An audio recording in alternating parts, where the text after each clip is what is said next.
Federal government moves to strengthen correctional service as President Tinubu okays recruitment of 5,000 personnel.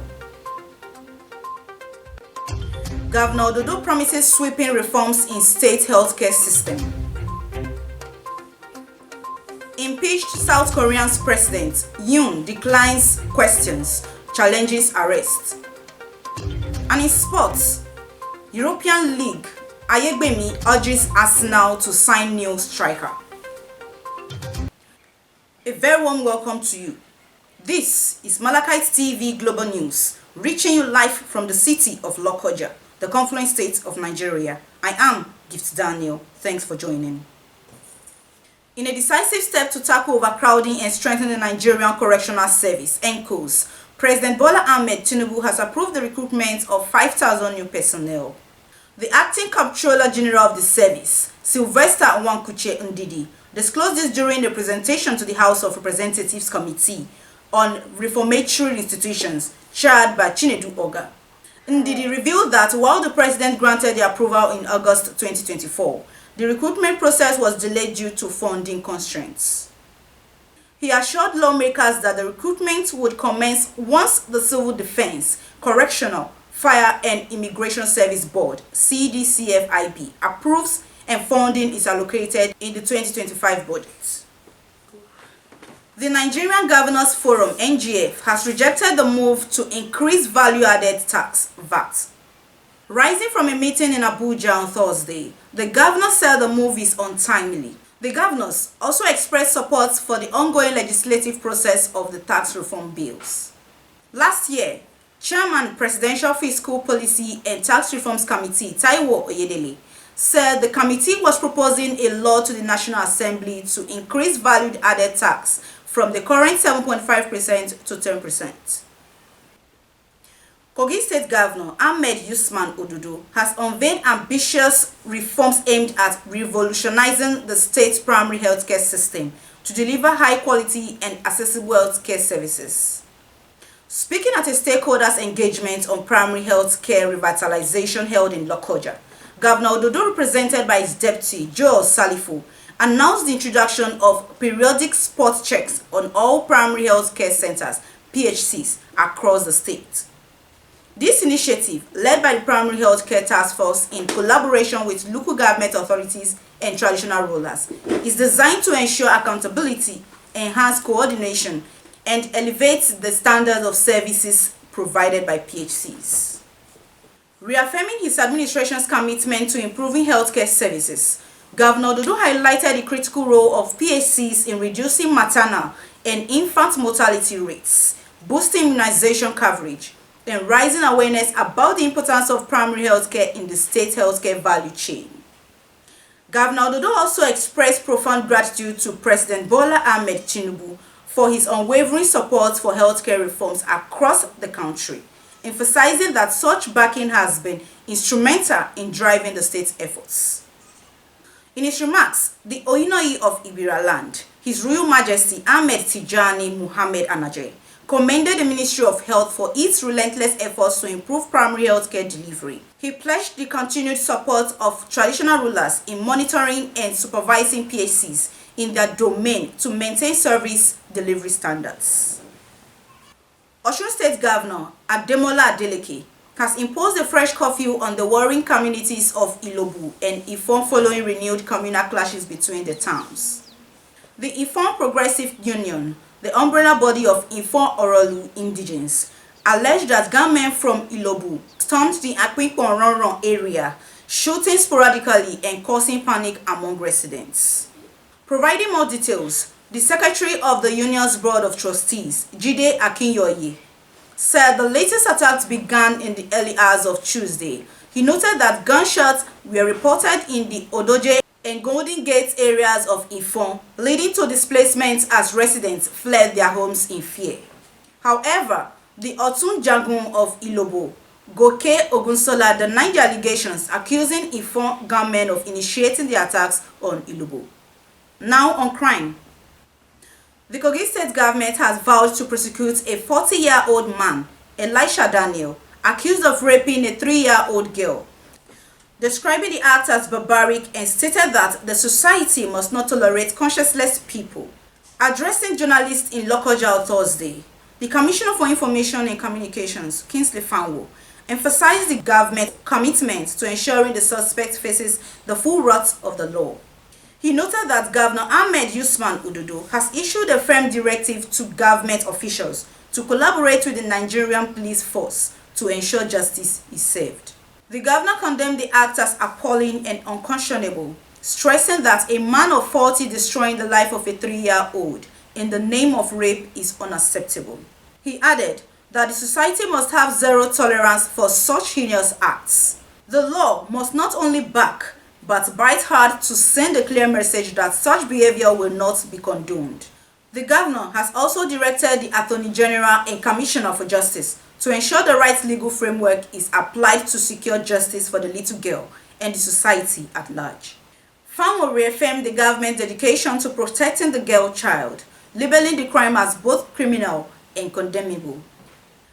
Governors in the southwest are intensifying security efforts following reports of the bandits and Islamic State West African Province ISWAP fighters infiltrating forests in the region. Oyo State Governor Seyi Makinde raised concerns during the 2025 annual Interfaith Service for Workers in Ibadan, revealing that bandits fleeing military operations in the northwest are seeking refuge in the state. Makinde assured that they will find and deal with them. The Ogun State government has also engaged security agencies, including the military and police, to address the threats. In a related development, the Department of State Services (DSS) recently arrested 10 suspected ISWAP members in Ilesha, Osun State. A federal high court in Abuja granted the DSS permission to detain the suspects for 60 days. The Oodua People's Congress has urged Southwest governors to threat insurgent camps in Yoruba land forest as a security emergency, offering to support security agencies in combating the menace. A federal high court in Lagos on Thursday granted a warrant of arrest against Ezekiel Oyedikachukwu, the manager of gospel singer Mercy Chinwo. Justice Alexander Owoeye granted the order following a motion expert brought by the Economic and Financial Crimes Commission (EFCC) seeking the arrest of the manager. When the case was called, Bilikisu Buhari announced an appearance for the EFCC. The council consequently moved the application seeking an order to issue a warrant of arrest against the manager. She said that the warrant would be to compel the manager's appearance in court to answer to criminal offenses he allegedly committed. Buhari submitted that if the commission was not able to arrest the manager, it would bring a public summons to declare him wanted. The court granted the application and adjourned the case until January 24th for the arraignment of the manager. Let's take a quick break. We will be right back. Please stay with us. Compliment of the season from MLC TV. We use this platform to thank you for your patronage and support throughout 2024. 2025 is going to be more interesting, informative, educative, and entertaining from all our rebranded programs, starting from our daily news and current affairs global to our weekly programs to digging deep into our politics through political arena, sharing your views on the opinion and inspiring the younger generation on Word for Youth. Also, knowing all that happens on the field and track events through sports review, grabbing opportunities like on technologies via ICT Global, and maintaining your health and status through Health Med Info, learning from the old to improve the younger generation through Senior Citizen Alcove, catching them young with Kiddies Affairs, and meeting with your icons on one-on-one with public figure. We also designed for you a weekly program on understanding estate management through the real estate and investors, encouraging local dialect through Kakanchi Ibira. Women's World, where all about women is discussed and celebrated, and family affairs to understanding your parenting guides. Children and parents are the focus. Another is Canteen Talk, a corner where we talk about what you need to know about the food you eat, its benefits, the environment, where it is cooked, how it is cooked, and the ugly side of the canteen you visit. Join us every weekend for this mind-blowing program that will shape your eating habits. Also, we have Kogi in Focus, a weekly program that informs you of happenings within and across Kogi State. And crowning it all with pleasure with Irrecoco Entertainment. Don't forget to subscribe to our YouTube channel, MLC TV, to be the first to know once we launch. Also follow all our social media handles, Instagram, Facebook, Threads, X, TikTok, and the website melakite.com.ng to read our news daily. With MLC TV, no dull moment. Our service is to keep you abreast of all happenings around the world. We are MLC TV, reaching everywhere, informing everyone. Welcome back. Thanks, you are still there. Next on politics. The People's Democratic Party has accepted the judgment of the Rivers State High Court that nullified its ward, local government and state congresses held on July 27th, August 10th and August 31st, 2024 respectively.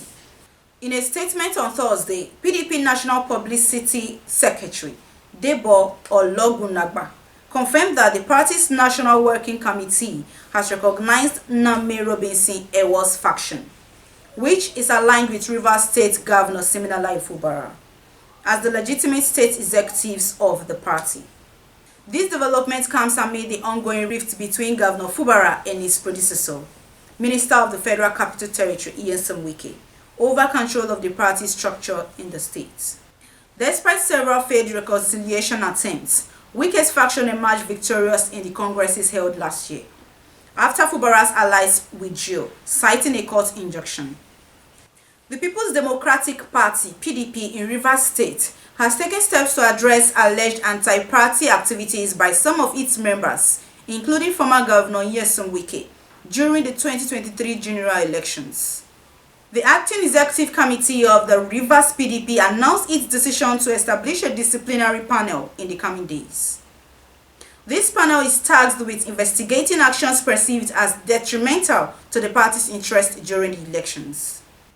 The committee emphasized that it would not hesitate to recommend sanctions against any member found culpable, regardless of their influence or position within the party.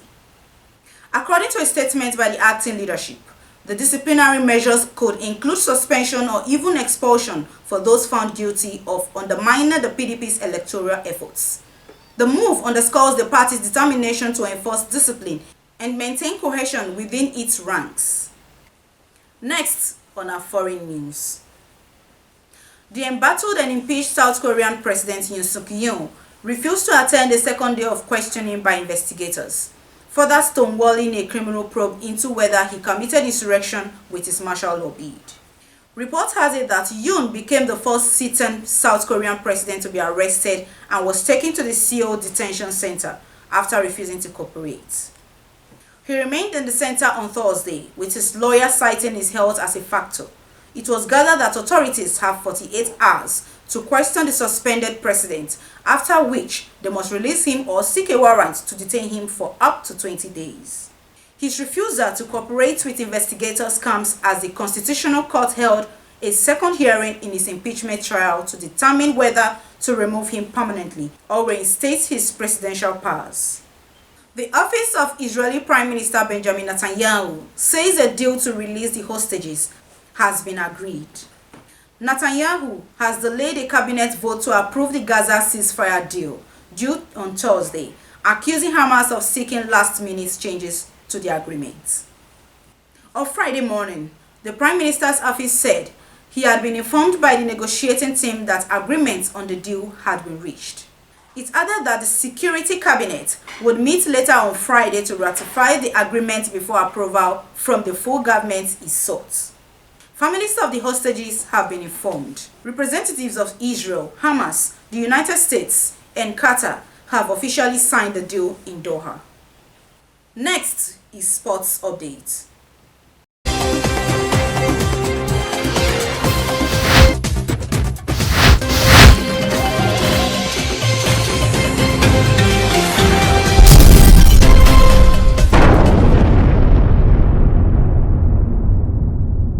Former Everton forward Yakubu Ayegbeni believes Arsenal needs more firepower in attack to end their Premier League title drought. Report has it that the Gunners last won the title 21 years ago. Mikel Arteta's side moved within 4 points of leaders Liverpool following Wednesday night's 2-1 victory over North London rivals Tottenham Hotspur. Ayegbeni insisted that the Gunners can challenge for the title this season, but claimed it is important they improve their attack.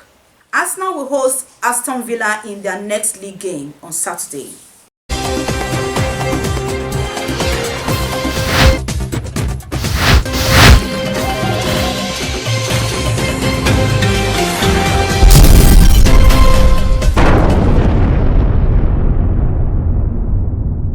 And from our entertainment desk.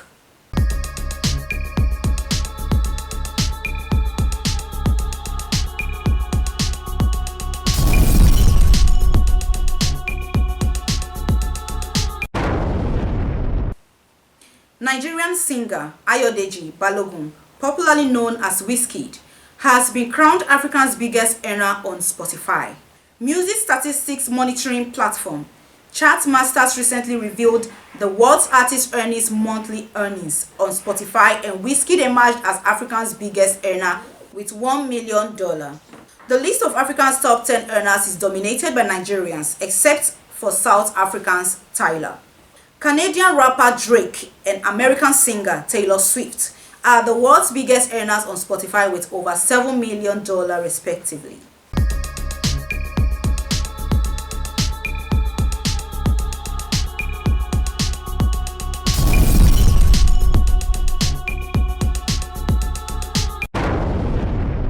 On a sad note, Yagba Action Group (YAG), a non-partisan socio-political body consisting of professionals and technocrats from Yagba Federal Constituency, Kogi State, has commiserated with a member, Federal House of Representatives for Yagba Federal Constituency and Chairman, House Committee on Customs and Excise, Leke Abejide, over the demise of his senior legislative aide, Kunle Adeniyi. Adeniyi, a lawyer, died in the morning of Wednesday in his Abuja residence due to undisclosed health circumstances. In the condolence message dated January 16, 2025, addressed to Abejide and signed by the YAG chairman, Dr. Tunde Olusunle, Fellow, Association of Nigerian Authors, FANA, and Adjunct Professor of Creative Writing, University of Abuja. The body described the passing of Adeniyi, a promising Yagba son at the young age of 43, as a profound loss, not only to Abejide but to the global Yagba nation.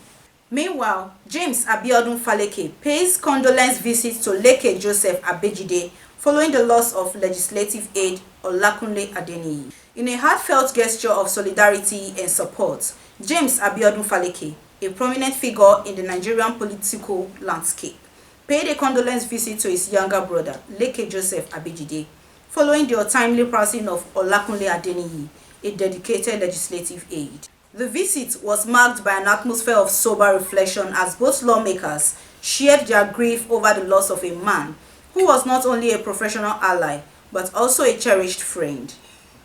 Adeniyi, known for his unwavering commitment to public service, his sharp legal mind, and his infectious optimism, passed away unexpectedly, leaving a significant void in the lives of those who knew him. May his soul rest in peace. And this is where we wrap it up on today's news. For more information or contributions and advert placements, please call the numbers displayed on your screen. Join us daily to watch our news and other exciting programs that will brighten your day. You can also subscribe to all our social media handles to watch our previous and subsequent programs. We are Malachite TV, reaching everywhere, informing everyone. Please be your brothers and sisters keeper to build a happier and better society together. Thank you for watching. I am Gift Daniel. Have a nice weekend.